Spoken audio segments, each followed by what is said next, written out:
काशी का पहला super speciality और कॉर्पोरेट हॉस्पिटल, आपके स्वास्थ्य से जुड़े समस्त समस्याओं का समाधान। 24 घंटे इमरजेंसी सेवा, neuro surgery, orthopaedic, paediatric, cardiology, neurospine surgery, gastroenterology, obs and gynaecology. Ayushman Bharat Yojana के अंतर्गत मुफ्त इलाज एवं TPA की सुविधा, laboratory services, ICU, NICU, laparoscopic surgery, advance gastrointestinal surgery, dialysis, ultrasound व एक्सरे की सुविधा, मेडिकल स्टोर। 24 घंटे डॉक्टरों की टीम मरीजों की सेवा में हमेशा तैयार। 24 घंटे एम्बुलेंस सेवा। S17/329 नियर रोडवेज वर्कशॉप के सामने, कैंट, वाराणसी। 7081022111 7081044111। सिग्नेस लक्ष्मी हॉस्पिटल, चुने सबसे सुरक्षित, सबसे विश्वसनीय।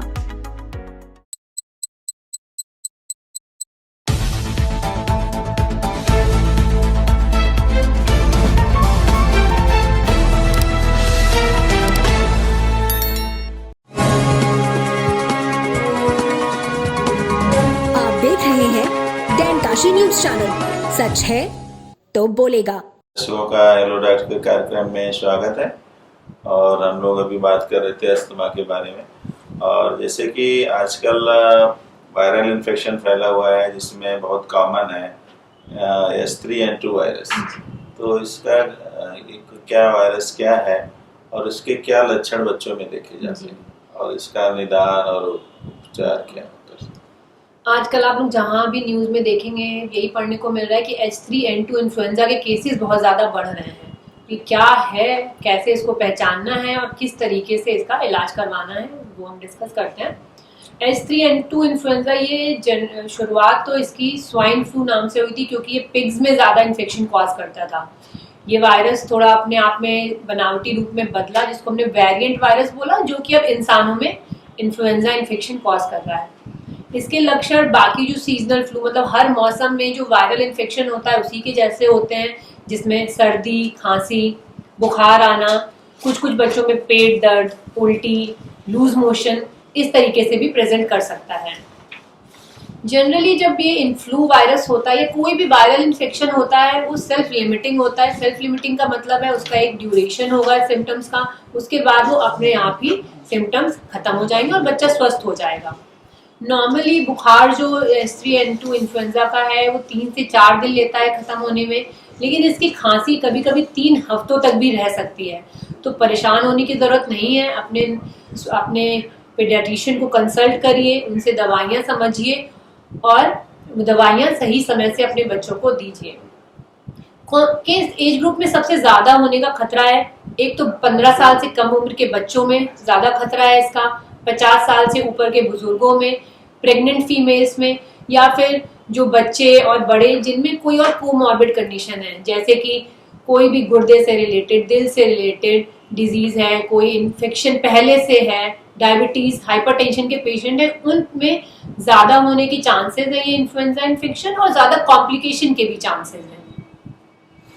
और जैसे कि आपने बताया कि अस्थमा वगैरह इससे प्रदूषण से भी बढ़ जाता है और ज़्यादा मरीज दिखते हैं। तो क्या ये प्रदूषण से इस वायरस का भी कोई संबंध है और किस मौसम में ज़्यादा मिलते हैं, मतलब किस मौसम में ज़्यादा इसका अटैक?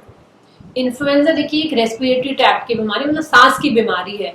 तो जैसे बाकी सांस की बीमारी उसी तरह से इन्फ्लुएंजा भी पोल्यूशन की वजह से ज़्यादा इफेक्ट इसलिए कर रहा है क्योंकि पोल्यूशन बढ़ने से हमारे लंग्स बहुत ही कमज़ोर हो रहे हैं, ज़्यादा अफेक्ट हो रहे हैं, तो उस पर इन्फ्लुएंजा का ज़्यादा प्रभाव इसलिए पड़ रहा है। दूसरी बात, कैसे आप बचाव कैसे कर सकते हैं फ्लू से? हर वायरल इन्फेक्शन की तरह ही फ्लू से भी बचने के लिए आपको नियमित तौर से हाथों को साबुन से धोना है, भीड़ भाड़ में जाने से बचना है, और अगर जाना ज़रूरी है तो मास्क का प्रयोग करना है। अगर घर में किसी को सर्दी खांसी है वो लोग मास्क लगा के रहें घर में, खांसते और छींकते टाइम रुमाल से मुंह को ढकें। बच्चों को कोशिश करें कि भीड़ भाड़ वाले इलाके में ना ले जाएं। और सीजनल फ्लू के लिए हर साल फ्लू की वैक्सीन आती है नए स्ट्रेन की, उसका डायरेक्ट इफेक्ट तो नहीं है H3N2 पे, लेकिन हाँ जिन बच्चों को वो फ्लू की वैक्सीन पहले लगी हुई है उनमें इसके सिम्टम्स बहुत माइल्ड होंगे, तो कुछ प्रभाव तो उस वैक्सीन का है इन बच्चों में भी। अगर किसी को कोविड इन्फेक्शन हुआ है, किसी को H3N2 वायरस का इन्फेक्शन है, संक्रमण है, ये दोनों में क्या अंतर लक्षण में आता है? इस समय कोविड और फ्लू दोनों के ही केसेस बहुत ज़्यादा बढ़ रहे हैं, दोनों के सिम्टम्स भी एक जैसे ही हैं, तो इनमें अंतर करना बहुत मुश्किल है सिम्टम्स को देख के। लेकिन जब भी आपको सर्दी खांसी हो, आप तुरंत अपने नज़दीकी स्वास्थ्य केंद्र पर जाकर अपनी जांच कराएं। इसमें जो मुख्य जांच होती है वो थ्रोट स्वैब या फेरेंजियल स्वैब लेते हैं, जिसको हम RT-PCR बोलते हैं टेस्ट, उसके लिए भेजते हैं, जिससे हमें पता चल जाता है कि ये फ्लू का वायरस है या कोविड का वायरस है। जनरली कोविड के सिम्टम्स शुरुआत में तो फ्लू के सिम्टम्स जैसे ही होंगे, लेकिन इनकी सिवियरिटी समय के साथ बढ़ सकती है और कॉम्प्लिकेशंस के ज्यादा चांसेस रहते हैं कोविड में। और जैसे कि कोविड का जो वैक्सीन है बच्चों में लगाना चाहिए या नहीं लगाना चाहिए? कोविड का वैक्सीन सरकार ने बच्चों के लिए 12 साल से ऊपर के बच्चों के लिए कोविड वैक्सीन अप्रूव कर दी है सरकार ने, जो कि फ्री में प्रोवाइड की जा रही हैं, जिसमें 2 वैक्सीन है, कोवैक्सीन और कॉर्बोवैक्स। ये दोनों ही 12 साल के ऊपर के बच्चों को आप लगवा सकते हैं, बिल्कुल सेफ है, किसी तरीके का कोई साइड इफेक्ट नहीं है। इसलिए अपने नजदीकी स्वास्थ्य केंद्र पर जाकर ये वैक्सीन अपने 12 साल के ऊपर के बच्चों को अवश्य लगवाएं। और जैसे बच्चों में कोई ऐसा कॉन्ट्राइंडिकेशन या नहीं है कि जिसमें बच्चों को वैक्सीन लगाने से रोका जाए? देखिए, कॉन्ट्रा इंडिकेशन तो नहीं, 12 साल से ऊपर के आप सभी बच्चों में ये अप्रूव्ड है। हाँ, जो 5 साल से 11 साल के बच्चे हैं उनमें अभी सरकार ने सभी बच्चों में ये अप्रूव नहीं की है। जो थोड़ा हाई रिस्क बच्चे हैं, जैसे जिनमें कोई पहले से बीमारी है, उन बच्चों को जरूर लगवानी चाहिए। तो 5 से 11 साल तक के बच्चों में इमरजेंसी यूज के लिए भी ये वैक्सीन अप्रूव्ड है और सेफ है। और हमारे दर्शकों को बताएं कि जो है बच्चों को स्वस्थ रखने के लिए कॉमन जो है संक्षिप्त में कि क्या करना चाहिए? देखिए, बच्चों का स्वास्थ्य जो है वो जब वो पैदा होते हैं उस टाइम से ही आपको ध्यान देना है। नियमित टीकाकरण, समय समय से टीकाकरण अवश्य लगवाएं। अगर कोई टीके मिस हो गए हैं तो वो भी जाकर अपने नजदीकी स्वास्थ्य केंद्र पर पता करें कि कब लगवा सकते हैं। कोई भी टीका मिस नहीं होना चाहिए। अगर आपका बच्चा बीमार लग रहा है, आपको तुरंत उसका परीक्षण करवाएं, तुरंत उसकी जांच करवाएं कि क्या दिक्कत है और सही समय पे उसका इलाज करवाएं। किसी भी चीज में कोई कोताही नहीं बरतें। मतलब अगर वैक्सीन आपका टीका छूट गया है तो फिर से कब लगवा सकते हैं वो चिकित्सक बताएंगे, आप जरूर से लगवाएं।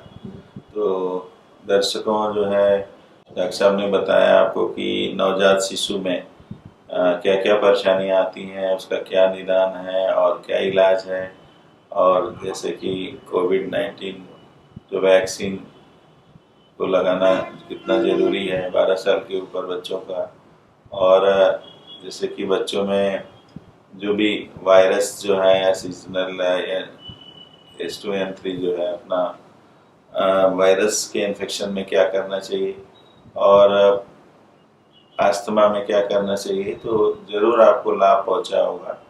और समय अभाव के कारण हम इस कार्यक्रम को यहीं पर रोकते हैं और अगले बुधवार रात्रि 8 बजे आपके सामने फिर एक नए स्पेशलिस्ट चिकित्सक के साथ उपस्थित होंगे, और तब तक के लिए हमें आज्ञा दीजिए। नमस्कार।